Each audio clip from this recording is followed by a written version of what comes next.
Dawn over Midway, the signal that wasn't. June 4th, 1942. Gray-blue dawn creeps over the coral rim of Midway Atoll. The ocean smells of salt and diesel. A thin wind tugs at the canvas of the Coast Guard tents. On the American side, men move like shadows, mechanics hunched over P-40s and SBD dauntlesses. Radio operators hunched over keys and headphones. 200 miles to the northwest, beyond the ragged horizon, a Japanese carrier task force slides through the dark water like an iron fist. On its flag bridge, Vice Admiral Chuichi Nagamo studies the horizon with tired eyes, the binoculars pressed to his face, while nearby, Admiral Isoroku Yamamoto's plan finally seems to be coming together. You are on the bridge with them. The deck is slick with spray. The ship smells of oil and men, and the sharp copper tang of gunpowder. Young sailors whisper in clipped tones. A signalman snaps a message across the deck and then waits, fingers poised. The Japanese fleet's radar, a new and nervous instrument, picks up flashes on the scope, blips that might be carriers, might be fuel tankers, might be nothing. It is early, uncertain, the kind of morning that tastes like possibility and bite. At the same moment, back at sea level, closer to Midway, American radio rooms are alive with a different kind of energy. Operators punch out routine traffic, a string of ordinary, almost trivial-sounding broadcasts about supply runs, dock repairs, and routine carrier maintenance. The voices are casual, the cadence comfortable. A message designated to sound like a clerk's note. Carriers remain in port for engine overhaul. Another, shore party requests an extra crate of cigarettes. The phrasing is deliberately mundane.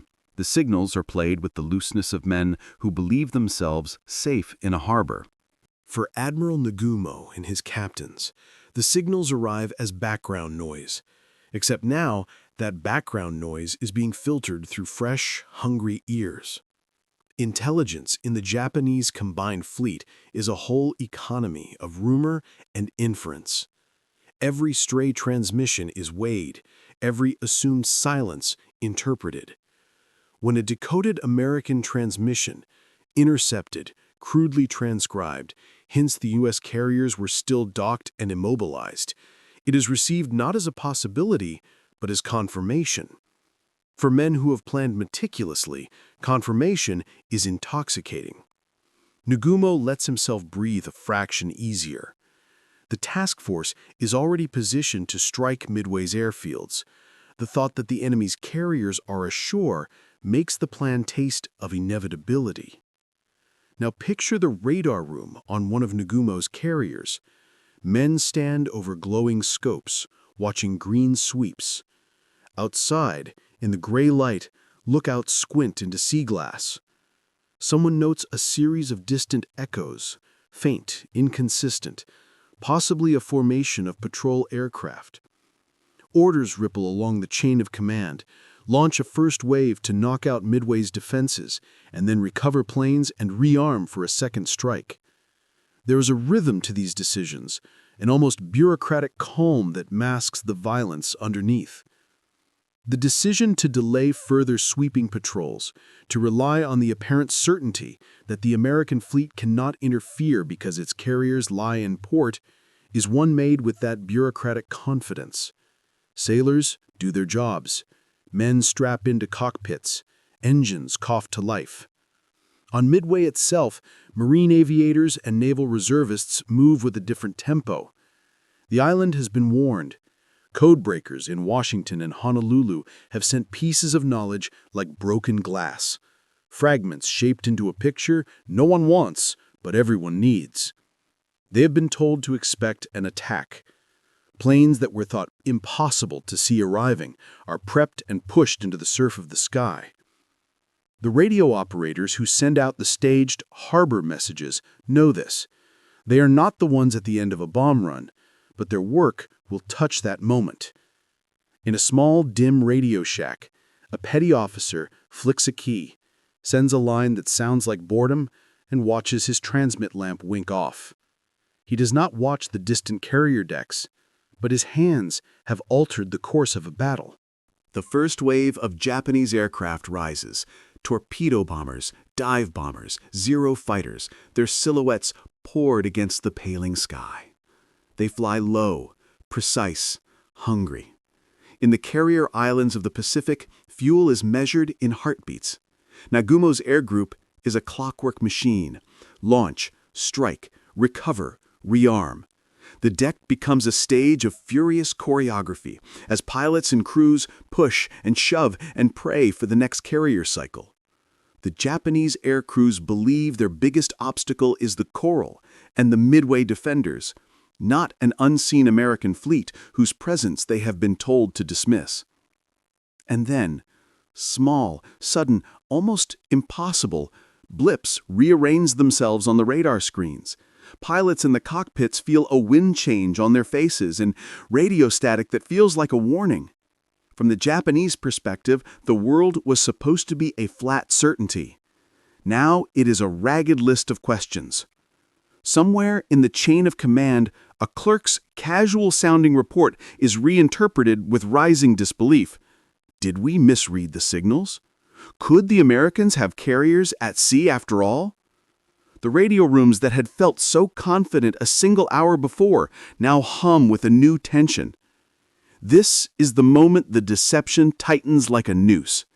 The Americans had baited the trap not with brazen force, but with the art of plausible routine, the voicings of a fleet at ease. For the men on Nagumo's bridge, the world narrows to instrumentation and the weight of choices. Strike waves are already in the air. Deck cycles are ticking. Orders that seemed reasonable at dawn become choices, with consequences measured in the lives of young pilots and the fate of steel giants. The trap revealed. Shadows on the horizon. By mid-morning, June 4, 1942, the Pacific sky has turned sharp and merciless. The sea glitters like molten metal, beautiful and blinding, masking danger beneath its calm surface. On the bridge of the carrier Akagi, the air smells of sweat, oil, and rising tension. Vice Admiral Nagumo leans over the operations table, his jaw tight, eyes flicking between the flight deck and the reconnaissance reports that have begun to contradict one another. The radio crackles again. A scout plane from the cruiser Tone has spotted something, faint shapes on the horizon, roughly 200 miles northeast of Midway. The message, delayed by minutes that feel like centuries, lands in Nagumo's hands like a stone. Sighted 10 enemy ships, apparently carriers. For a heartbeat, silence reigns. Then voices erupt, disbelief, confusion, the sound of a plan collapsing. Officers glance at each other, waiting for Nagumo's reaction. Hours earlier, they were certain the American carriers were docked at Pearl Harbor. The deception had been perfect, convincing, consistent, reinforced by every intercepted broadcast. Yet here they were, American carriers, alive, at sea, and closing fast. Nagumo's first instinct is disbelief. He grips the railing so tightly his knuckles blanch. "Impossible," he mutters. "They cannot be here." The radar warning was fake, an American trick, a phantom message born from calculated deception. The enemy had fed Japan exactly what it wanted to hear, and now it was too late to adjust. Below decks, the hangar crews are in chaos. The first strike group that bombed Midway is returning low on fuel, demanding recovery. Meanwhile, half of the second-wave aircraft are already rearmed, not with armor-piercing bombs for ships, but land bombs meant for Midway's runways. To switch loads takes time, precious minutes that the Japanese fleet no longer has. On the flight deck, armorers sweat as they scramble to swap weapons, sliding 250-kilogram bombs back into racks and hoisting torpedoes from storage elevators. The air is thick with the scent of aviation fuel and the metallic clang of chain hoists. Deck officers shout over roaring engines, trying to coordinate takeoffs and landings in the same confined space, a dangerous ballet that leaves no room for mistakes. Nagumo's mind races through possibilities. Should he strike the approaching fleet immediately with what's ready, risking weaker munitions? Or should he wait, rearm properly, and risk losing the first strike advantage? Either choice carries disaster. His hesitation, measured in minutes, becomes the hinge of history. Far across the ocean, on the USS Enterprise, the American strike group has already launched. Dozens of SBD Dauntless dive bombers rise into the sky, their wings glinting in sunlight, each carrying a single 1,000-pound bomb. The pilots, led by Lieutenant Commander Wade McCluskey, are flying toward nothing but ocean, their only guide a radio intercept and faith in their intelligence officers.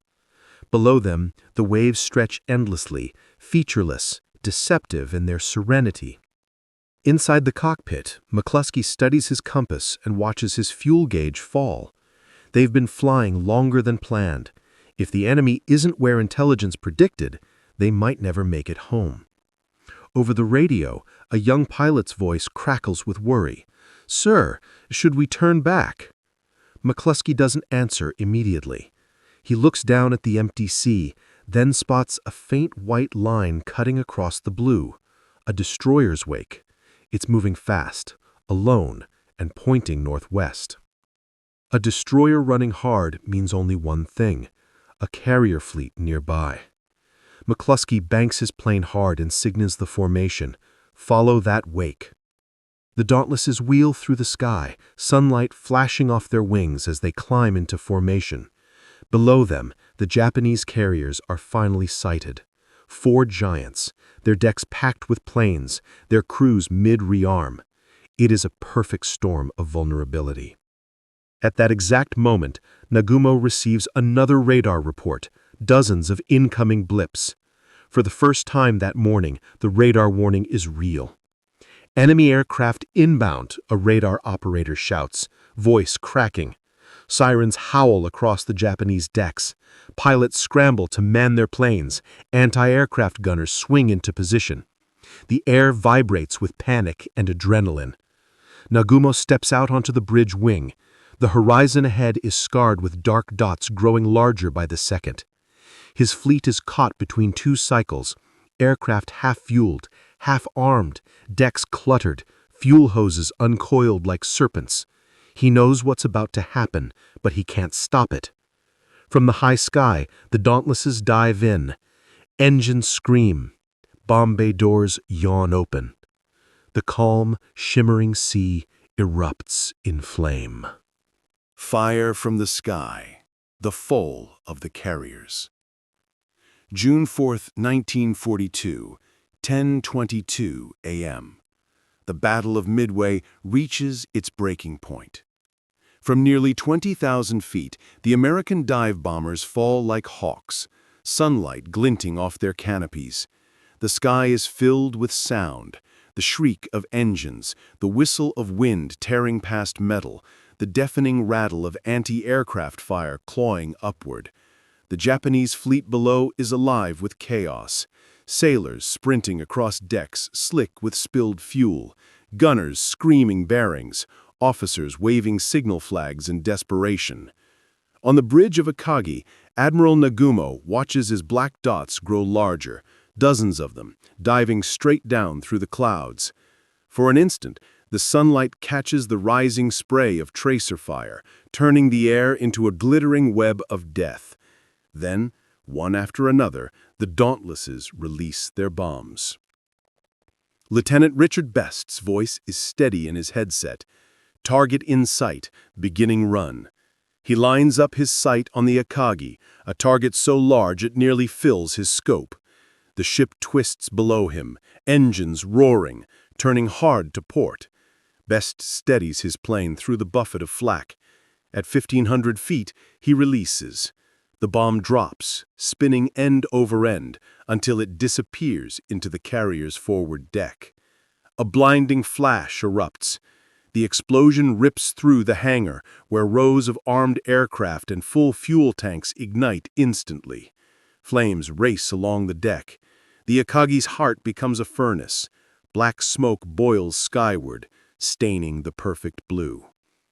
Elsewhere, The same horror repeats. The Kaga takes 3 direct hits, one slamming into the island's superstructure, another detonating amid the torpedo racks. The Tsuruyu vanishes behind columns of fire as bombs tear through its hangars, setting off chain reactions that send planes cartwheeling into the sea. Within minutes, 3 of Japan's proudest carriers are burning wrecks. The crews fight with superhuman effort. Sailors form bucket lines. Gunners keep firing even as heat sears their backs. But the inferno is unstoppable. Aviation fuel pours across the decks, feeding the firestorm. The air itself seems to burn. On Kaga, the heat becomes so intense that paint blisters off the bulkheads. Men leap overboard, their uniforms aflame, the sea below a slick of burning oil. From the sky, the American pilots see it all. Their radios buzz with clipped voices, excitement, disbelief, horror. Lieutenant Commander Wade McCluskey circles the devastation below, barely whispering, "We got them. We got them all." But not every attack finds its mark. Some dauntlesses are shredded by flak, spiraling down in smoke. Others, low on fuel, turn back, engines sputtering. The victory in the air had been bought with terrible courage. On Nagumo's bridge, chaos reigns. Smoke fills the corridors. Officers stagger through choking fumes. The admiral himself refuses to abandon ship, still trying to organize surviving vessels into a defensive screen. His voice is calm, but his eyes are hollow. The man who believed in perfect order now stands amid a storm born of deception and hubris. The remaining carrier, Hiryu, manages to escape the first assault. Her deck crews rush to launch a counterstrike. Planes roar down the runway, the last hope of Japan's first air fleet. The pilots climb into the sun, aiming for revenge. They find and strike USS Yorktown, setting her ablaze. For a brief moment, it seems balance might return. But the Americans are relentless. Later that same afternoon, new waves of SBDs find Hiryu. 4 bombs fall. 4 explosions turn her flight deck into twisted steel. By sunset, the horizon is littered with burning wrecks. The sea around Midway glows orange in the dying light, smoke plumes rising miles into the air. American rescue planes circle over floating debris, searching for survivors. The Japanese fleet limps eastward, its heart torn out. 4 carriers, Akagi, Kaga, Soryu, Hiryu, gone in a single day. Over 3,000 sailors lost. For the men who had believed the radar warning, it is incomprehensible. The deception had not merely fooled them, it had rewritten the rhythm of war. The message they trusted, that the American carriers were still in harbor, was a lie planted with surgical precision. The Americans had turned Japan's greatest strength, its confidence, into a weapon against itself. As night falls, the Pacific is quiet again. Fires burn low, reflecting on black water. Nagumo stands on a destroyer's deck, watching his carrier sink, the ship's bow lifting slowly into the air before slipping beneath the waves. He does not speak. Around him, the survivors stand in silence, men who believed in invincibility, now staring into a void filled with smoke and ghosts. Across the ocean, in a small, dim radio room on Midway, the same petty officer who sent the fake "carriers in port" message sits back in his chair. His lamp flickers. He hears static on the line, not enemy transmissions, just the quiet hum of victory.